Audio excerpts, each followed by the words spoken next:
This is a drinking method that gods dare not use. First put the bullets into 3 wine glasses one by one, then fill them with 200-degree vodka, and then drink them together with the bullets. The smell of spirits and gunpowder made him feel overwhelmed in an instant. At this time, take out the revolver prepared next to him, spit out the 2 bullets in his mouth, and stuff them into the revolver in turn. It's a drinking ritual he performs every morning. After everything is ready, he will punish himself in this cruel way. First, slowly release the trigger, and pull it without hesitation after adjusting your breathing. It seems that he was lucky this time. The bullet did not hit him in the head. Today was the time for him to do good deeds again, and Sam went to the familiar store as usual to pick out the spirits for the next game. 2 punks suddenly rushed into the store to take advantage of the fire, and everyone else was trembling with fright. Steven saw Sam, who was unmoved at a glance. How could anyone dare not give them face? At this moment, Sam turned and put down the bottle, grabbed the barrel of the opponent's gun, stuffed it into his mouth, and said that he had to aim at the head like him to achieve the best effect of shooting. Steven frowned, looking confused. Where has Steven seen this kind of battle? Seeing that Steven didn't dare to make a move, but Sam was not used to Steven, and he knocked Steven to the ground in 2 or 3 hits. At this time, another one rushed over. Not afraid of death, Sam directly subdued the little bastard on the spot, and then turned around and beat the guy so helplessly.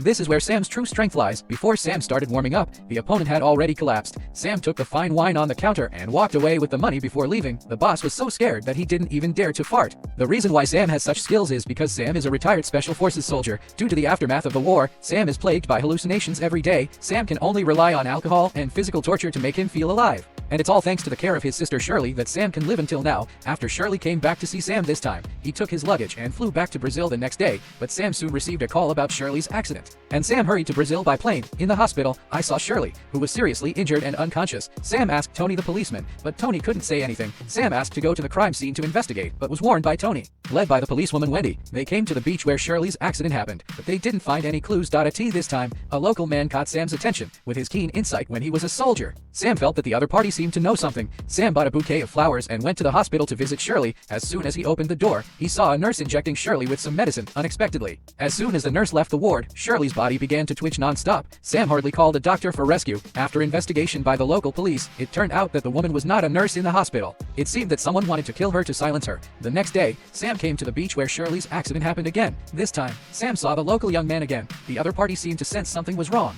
and hurried away before Sam approached. Sam hurried to catch up, ask about Shirley's situation, only to find that Shirley's necklace is hanging around the young walker's neck, and there are several strong men watching around. Sam didn't say anything and went straight to the fight, but how could a few punks be his opponents? He overthrew a group of people in a few strokes. Walker showed his knife at this time and wanted to resist, but was easily subdued by Sam with one move. Just when Sam was about to press for news about Shirley, Wendy rushed over suddenly. It turned out that Walker couldn't understand English and thought Sam was looking for trouble. Under Wendy's translation, it turns out that Walker's sister and Shirley are friends, and there is Shirley's notepad at Walker's house, but the key information in it has been torn out. After Sam went back, he searched for information overnight, and he really found some clues. After Sam wiped it with rubbing paper, he found that it was a string of phone numbers. The girls in this place are amazing. Every night, they line up on the bridge to stop passing luxury cars and negotiate prices. If they don't give them the money they want, they will be beaten up by the local police. The man saw how pitiful Amy was, so he gave Amy some money, and Amy turned around and ran away. On the other side of town, Sam is meeting with reporter John. John said that Shirley's accident may have something to do with the local gang, but John is greedy for life and afraid of death, and refuses to disclose more information. Seeing that John was about to leave, Sam took advantage of it and easily got John's USB drive unexpectedly. As soon as John got into the car with his front feet, the car suddenly exploded violently. Just when Sam was in a daze, Sam suddenly saw a familiar woman standing by the side of the road, the fake nurse who gave Shirley injections. Sam quickly followed her, but the other party was already prepared and drove off. Sam can only find friends to help. They found a large number of photos of Shirley from the USB stick. After zooming in, Sam discovers that the man in the photo is related to a local bar. In order to find the murderer who hurt Shirley, Sam came to the bar alone. While the other was going to the bathroom, Sam kicked the bodyguard outside. After entering the toilet, the two looked at each other, and yes, it was Jones who Sam was looking for. Sam punches Jones in the face and asks about Shirley unexpectedly. Jones refused to tell. Sam pushed Jones into the toilet bowl. Jones immediately told the truth because Shirley found out that he was helping the local gang smuggling, which caused his death. Sam took the other party's suitcase and was about to seek revenge from the local smuggling gang. The police also dispatched at the same time to carry out a sweep of the gangsters in the slums. This time, a special police officer suddenly discovered 2 suspicious-looking men who were kidnapping a local girl. When the other party was about to resist, he shot him down and subdued another man on the spot. Tony and Myron rushed over after receiving the news.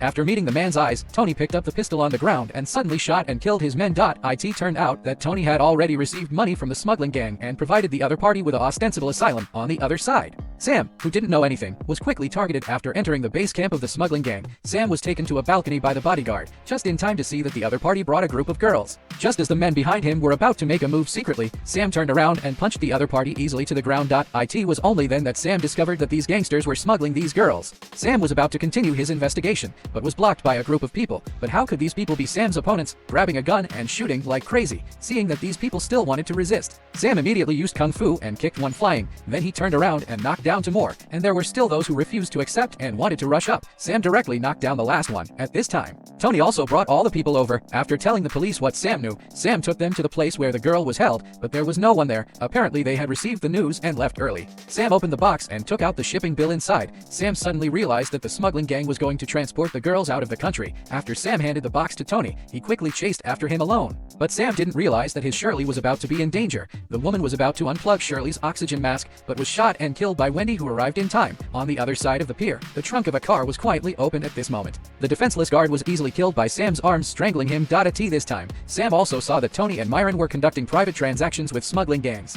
After the two men squared off, Moses shot first, and the knife was fatal, but Sam responded with ease. The steel pipe was bent and turned into a shield, the whip leg was thrown out and turned into a stick. The steel pipe was smashed down and turned into a hammer, and the stabs between the sticks turned into a spear, which made Moses feel the pressure immediately. After the first round of testing was over, the two launched a fierce attack again. Moses holds the famous Japanese Taidao Sirimato, the blade made by Zhu Gang, who can kill people with a single blow. However, Chinese kung fu is both internal and external, and it does not stick to one pattern. Two steel pipes can be used as self-defense weapons. Sam sees the timing of the double stick flag, and the mighty forces like Mount Tai pressing down on the top. Moses fell to one knee, overwhelmed, seeing that he was defeated by Chinese kung fu. Moses suddenly used a dirty trick to stab Sam, and then he hit a backhand, which almost caused Sam to be seriously injured. This instantly triggered Sam's battle memory. First, he threw out the steel pipe and wounded Moses' throat, and hit the opponent's leg and wrist in 3 consecutive hits. The T-stick was thrown from bottom to top, causing the opponent's blood to splatter 5 steps immediately. Moses' face was covered in blood, and he refused to admit defeat. He hooked and hit the T-stick, and immediately hit the opponent with no power to parry. Immediately after the last stick ended the fight. This is the charm of Chinese kung fu. It can defeat the enemy without the need for a weapon that breaks the hair. But Sam's battle is not over yet. There are still many enemies in this warehouse. The time has come for Sam to pick up the pistol on the ground and start killing. This little gangster is still looking for Sam's trace. Little did he know that Sam had already appeared behind him, knocked down the opponent with a punch, raised his pistol and killed the one who charged forward. After successfully refilling the enemy's gun, quickly roll forward, kill an enemy who rushed up, and then move tactically. While others are still looking for his trace, Sam ducked around the corner, grabbed the opponent's muzzle, and then there were 2 more dead under the gun. This kind of perfect tactical agility cannot be achieved without 30 years of single skill. This time, someone still dared to shoot Sam coldly. Sam quickly hid behind the wooden box, hit the exposed toe of the opponent with one shot, and killed him directly with his head in the other shot. The remaining enemies couldn't pose the slightest threat to Sam at all, and he killed them all within a few shots. This time, Tony found Sam's trail, and Sam resisted the opponent's firepower, pushing the flatbed and pressing Tony under it. Myron rushed up suddenly and knocked out Sam's pistol. After the two tested each other for a round, Sam kicked Myron to the ground, and Tony also broke free from the wooden box and ran out. Tony just wanted to try Sam's kung fu, but was beaten by Sam's elbow, and he was blindfolded by pulling off his hood. Seeing that they couldn't play one-on-one, the two immediately changed their strategy to 2-on-1, but they were still no match for Sam. Sam grabbed the white blade with an empty hand, pierced the sole of Myron's foot with a backhand, and grabbed Tony, which was a crazy output. Another blow hit Tony in the vitals. Seeing that he couldn't live anymore, Tony may have found out his conscience before he died. Tony took out the key to the locker, which contained evidence that Moses bribed government officials. At this moment, Sam put down a pistol, kicked Tony, and walked away gracefully. Soon, Sam heard a gunshot behind him. The local police arrived late at this time and controlled all the gang members outside. Sam walks out of the warehouse with a little girl in his arms and successfully breaks up the smuggling case. Sam's sister was also revived in the hospital and just needs to be nursed back to health.